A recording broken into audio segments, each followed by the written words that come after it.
잠언 2장 1절에서 5절 보죠. 내 아들아 네가 내 말들을 받고 나의 계명들은 네 안에 간직하여 네 귀를 지혜에 기울이면 네 마음을 명철에 두고 정녕 네가 지식을 구하려고 소리 지르며 명철을 위한 네 목소리를 높이고 은을 구하듯이 지식을 구하며 숨겨진 보물들을 찾듯이 명철을 찾는다면 네가 주의 두려움을 깨달을 것이요 하나님의 지식을 발견하리니 그랬습니다. 그래서 지금 제가 말씀드린 대로 잠언 2장 1절에서 5절까지는 주제가 하나님의 지식을 발견하는 방법이에요. 하나님의 지식을 발견하는 방법. 여기서 내 아들은 잠언 1장 8절이나 10절이나 15절에서 누군지 이제 알 수가 있는데 솔로몬의 아들 르호보암을 말해요. 잠언은 이제 솔로몬이 지었죠. 자, 그래서 이 르호보암을 말하는 것은 그 다음에 요한복음 1장 12절에서 하나님의 아들들을 언급하는 것이든 우리는 언제든지 잠언을 주야로 읽고 묵상하고 주의를 기울여야 돼요. 내 말들 또는 나의 계명들 이것은 굉장히 중요한 용어들이에요. 굉장히 중요한 용어들이에요.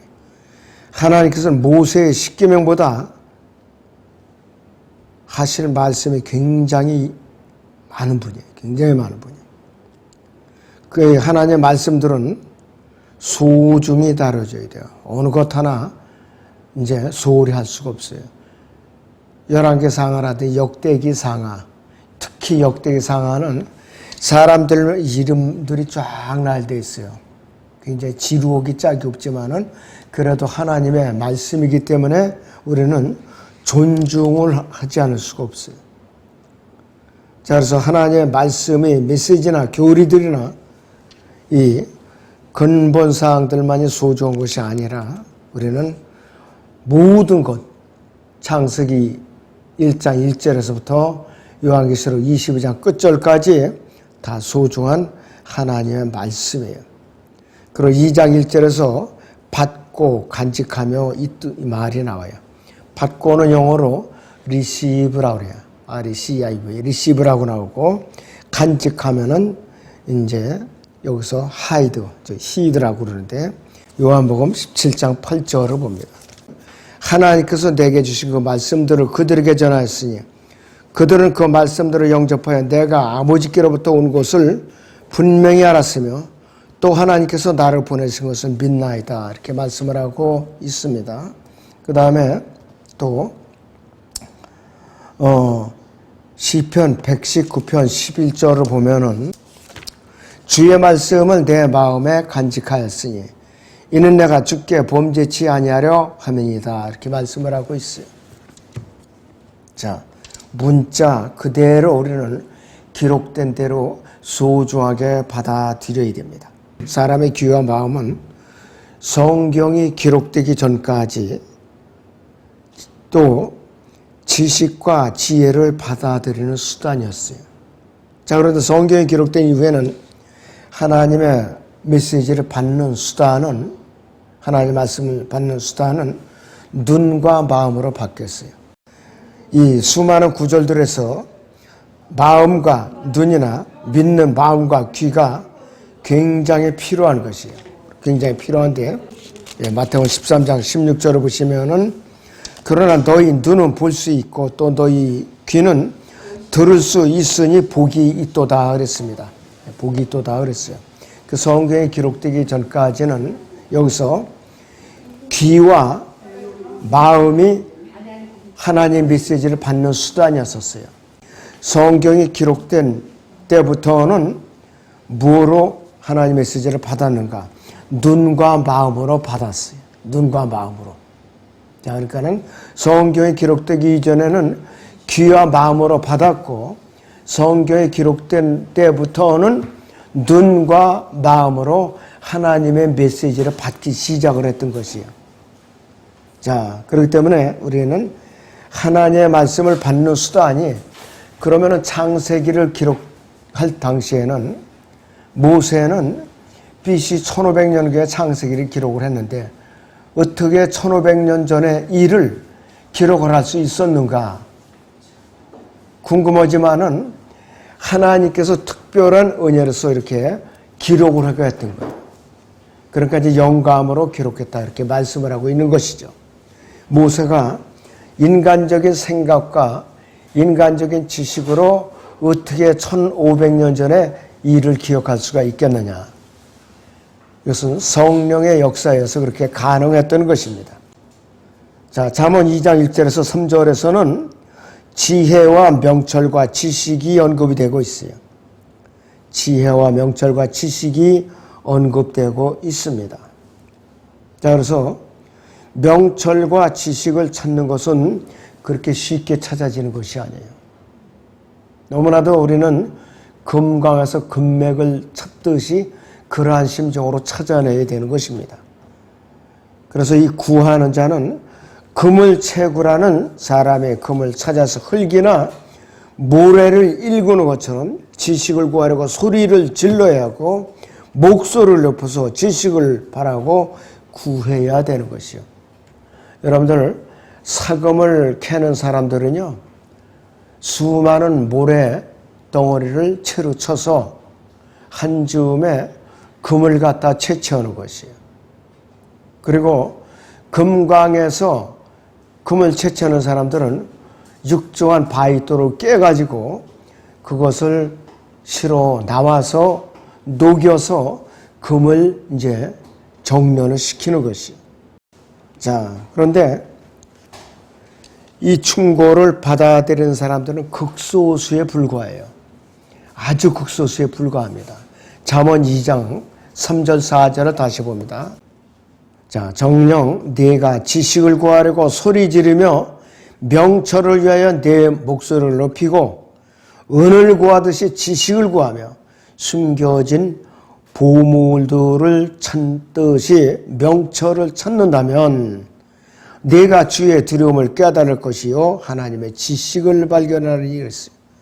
주께서 지혜를 주시고 그의 입에서 지식과 명철이 나오니라고 했어요. 지식과 명철이 나온다고 그랬어요.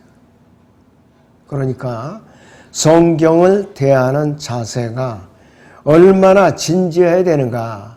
근데 과연 이 시대에 구원받았다고 하는 그리스도인들이 이런 자세로 매일같이 주야로 성경을 대하는 사람들이 100명이라면 몇 프로나 되는가? 한 명인가, 두세 명인가, 네다섯 명인가, 10명인가, 아니면 20명인가? 제가 생각하기에는 극소수에 불과하다고 여겨요. 극소수에 불과하다고 여겨요. 우리도 지금 이 유튜브 이 채널에 설교만 800번 이상이 올라가 있어요.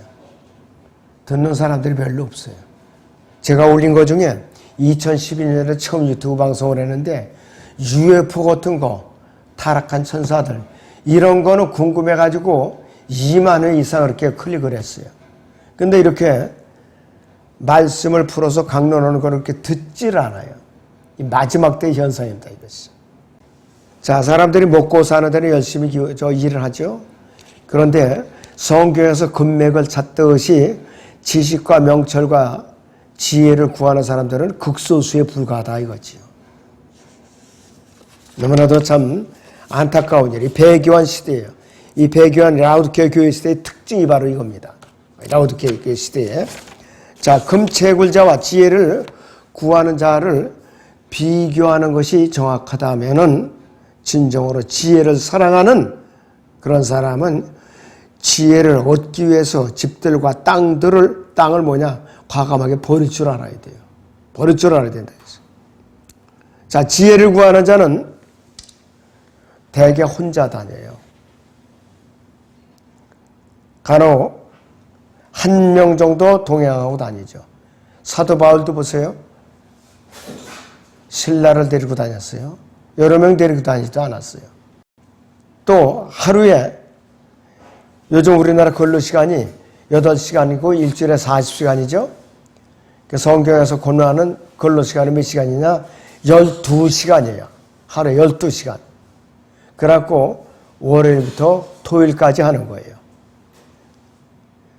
자, 주 8시간에 40시간 근무로 묶으면서 나라가 이렇게 혼란해지고 경제적으로 이렇게 피폐해지고 또 최저임금을 정해서 나라가 이렇게 되는 것이에요.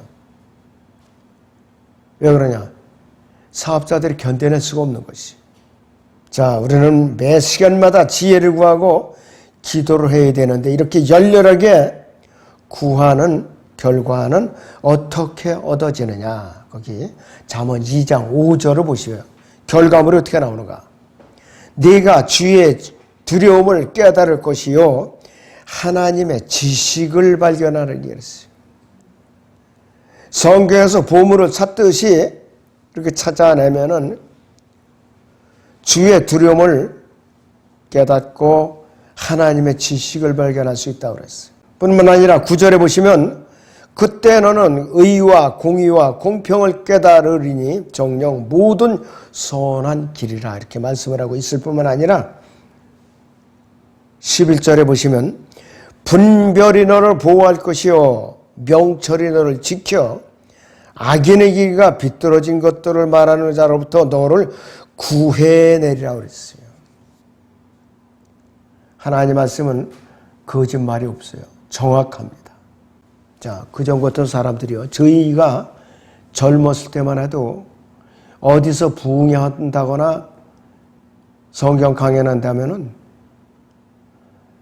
기저귀 찬 애들까지 등에 업고 안고 그리고 먼 길을 불평 없이 다녔어요. 근데 요즘은 그러질 않아요.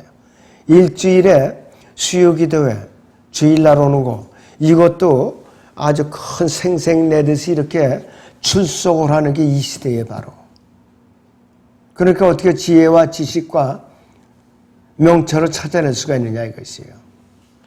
아예 꿈도 꾸지 말아야 돼요. 그런 자세 갖고는 곤란하다 이것이에요. 자, 그런데 하나님의 지식은요. 하나님께서 아시는 것에 대한 지식이 아니라 하나님에 관한 지식이 아니라 하나님에 대한 지식이에요. 바로. 자, 하나님에 대한 것을 많이 알려면은 고린도전서 1장에서 2장에 나와 있어요. 고린도전서 1장을 보겠습니다. 5절부터 8절까지 보죠. 이는 너희가 그로 인해 모든 일, 곧 모든 말과 모든 지식이 부요해져서 그리스도의 증거가 너희 안에 확고하게 되어 너희가 아무 은사에도 부족함이 없이 우리 주 예수 그리스도의 오심을 기다림이라. 또한 그분께서 너희를 끝까지 확고하게 지키시어 우리 주 예수 그리스도의 날에 책망할 것이 없게 하시리라 그랬습니다. 여기서 우리 주 예수 그리스도의 날은 그리스도의 심판석을 말하는 것이에요. 그리스도의 심판석. 성경에는 8가지의 날들이 구분이 되어 있어요. 날들이. 여러분들은 나중에 저기 이제 책자들이 많이 나왔으니까 참조하시기 바랍니다. 고린도전서 2장 11절에서 14절을 보겠습니다. 사람의 일을 그 사람 안에 있는 사람의 영이 아니면 누가 알리요? 이와 같이 하나님의 일도 하나님의 영이 아니면 아무도 모르느니라. 우리가 세상의 영을 받지 아니하고 오직 하나님께로부터 영을 받았으니 이는 우리로 하나님께서 우리에게 값없이 주신 것들을 알게 하려 하심이라. 또한 우리가 그것들을 말하되 인간의 지혜가 가르치는 말로 하지 아니하고 성령께서 가르치시는 말로 하나니 영적인 일들을 영적으로 비교하여 말하느니라. 그러나 자연인은 하나님의 영의 일들을 받아들이지 아니하나니 이는 그 일들이 그 사람에게는 어리석게 여기기 때문이요 또 알 수도 없나니 이는 그 일들이 영적으로만이 분별되기 때문이라 그랬습니다. 성경은 영적으로 분별할 수 있는 책이에요. 거듭나야만 분별할 수 있는 책이에요. 성경을 아무리 백독을 한다 해도 거듭나지 않은 상태에서는 수백독 해봤자 소용이 없어요. 왜? 죽어있는 영이 하나님의 진리의 지식을 어떻게 알 수가 있느냐 이거예요. 너무나도 참 딱한 일이죠. 자, 그런데 하나님의 지혜는 누구인가 이것이요. 하나님의 지혜는 예수 그리스도를 말하는 것이. 그런데 사람들이 하나님의 지혜이신 예수 그리스도를 무시하고 다른 데서 진리를 찾으려고 하니까 일이 자꾸 꼬이는 것이에요. 여러분도 신학대학 들어가죠? 성경 올바로 안 가르쳐줘요. 올바르지 안 가르쳐요. 신학을 가르쳐줘요. 자기들이 지식을 가르쳐준다 이것이. 너무나도 참 안타까운 일이죠. 자, 고린도전서 1장에 21절부터 보죠.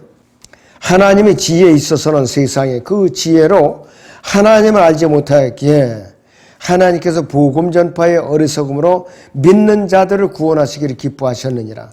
유대인들은 표적을 구하고 헬라인들은 지혜를 찾지만 우리는 십자가에 못 박히신 그리스도를 전파하노니 이것이 유대인들에게는 거치는 것이 되고 헬라인들에게는 어리석은 것이 되지만 부르심을 받은 사람들에게는 유대인들에게나 헬라인들에게나 그리스도는 하나님의 능력이요 또 하나님의 지혜니라.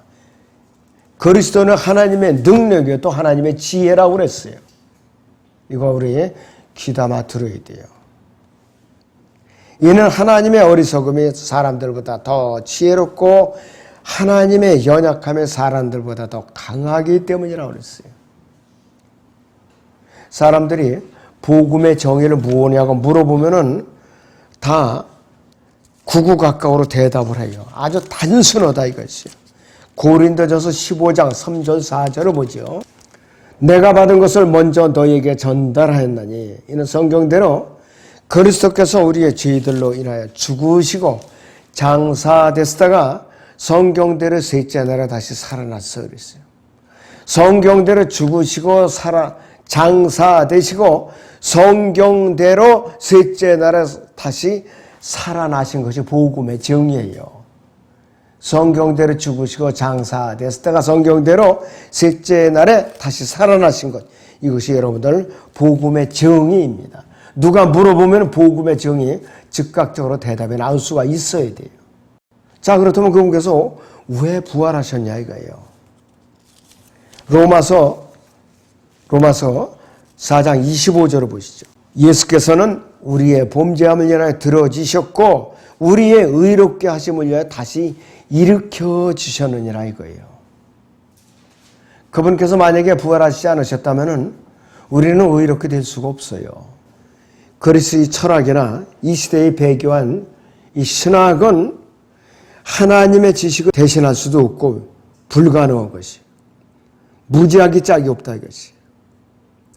자, 그래서 주의 두려움은 잠언 2장 5절인데 주의 두려움은 하나님의 책 기록된 성경을 통하여 하나님께서 자신을 계시하는 것과 관련이 있어요. 다른 데서 찾으면 안 됩니다. 첫째는 죄인은 창조를 살펴봄으로써 하나님의 권능을 알게 되는 거예요. 창세기 1장에서 3장을 살펴봄으로써 알 수가 있고 또 우리는 로마서 1장을 통해서 하나님을 알 수가 있어요. 로마서 1장을 잠깐 보겠습니다. 여기서 19절에서 23절까지 보죠.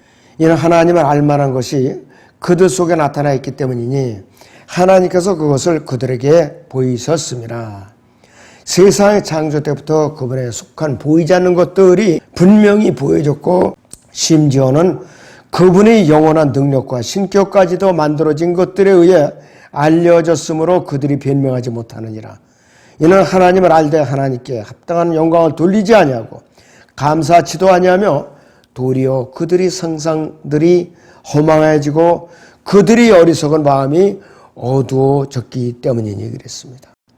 특별히 그 20절을 주의해서 다시 보시면은 세상의 창조 때부터 그분에 속한 보이지 않는 것들이 분명히 보여졌고 심지어는 그분의 영원한 능력과 신격까지도 만들어진 것들에 의하여 알려졌으므로 그들이 변명하지 못하느니라. 양심의 기록이 됐기 때문에 누구든지 부인할 수가 없는 것이에요. 자, 로마서 2장 보죠.